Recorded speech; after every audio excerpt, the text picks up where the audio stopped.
Okay, welcome to equivalent resistance, resistance in series, and resistance in parallel. We want to analyze this both in the idea of resistance and also current and voltage. So let's take some examples. If R1 were 3 ohms and R2 were 2 ohms and R3 were 6 ohms, we would have the equivalent of adding these together in series. So that would be 11 ohms. So we could draw a equivalent circuit like this. The same thing. Here's B, here's A, and this would be 11 ohms. So what is the current? So V is equal to IR. Then the current is equal to, divide both sides by R, V over R. So if we know the voltage is 12 volts, for instance, if this were 12 volts, then we know the current would be very close to 1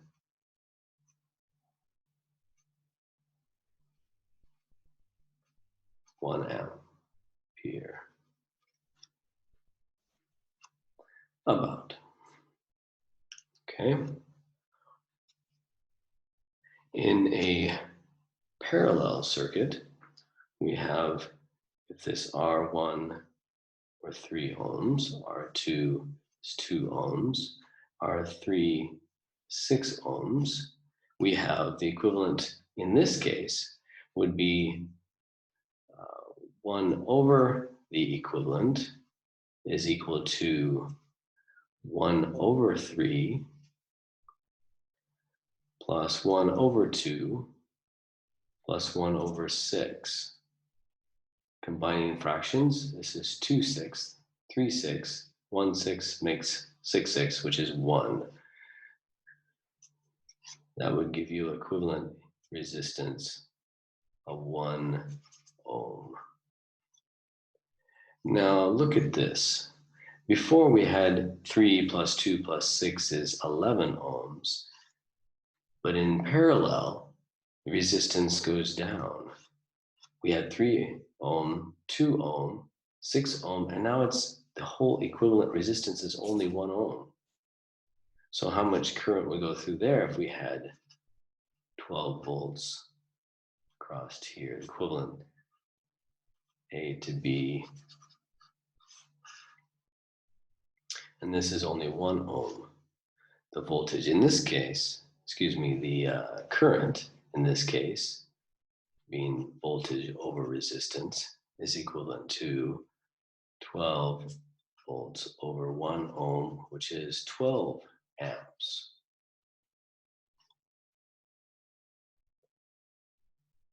We can also notice that the current can be determined off of each of these.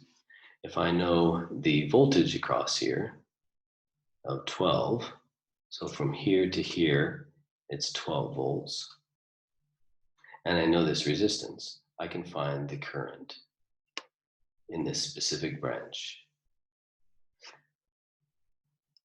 The current in this specific branch would be the voltage of 12 over 3, and that would be 4 amp. The same voltage across here, different resistance would give you a different. So this is 1.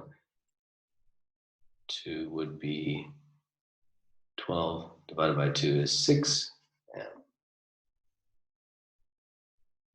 And the third one would be 2 ampere, which would be 12 volts divided by 6 ohm.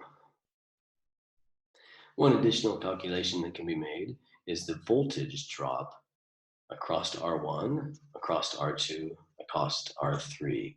We're assuming this is connected.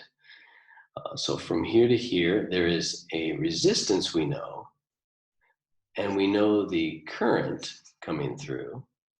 So from here to here, we know that the voltage is equal to the current, 1 ampere, times the resistance. So that would be 3 volts across here. That doesn't equal the 12 volts we have. So what happens here? Okay, the next one. So that's the voltage across 1. Voltage across 2, from here to here, would be the same idea. The ampere, the amount of current going through here, and then 2 volts. And from here to here, it would be from here, the voltage would be the current times the resistance, which is 6 volt. And because our assumption was it was 1 ampere approximate, we actually have 6 plus 2 plus 3, which is 11 volt. And we have a 12 volt supply.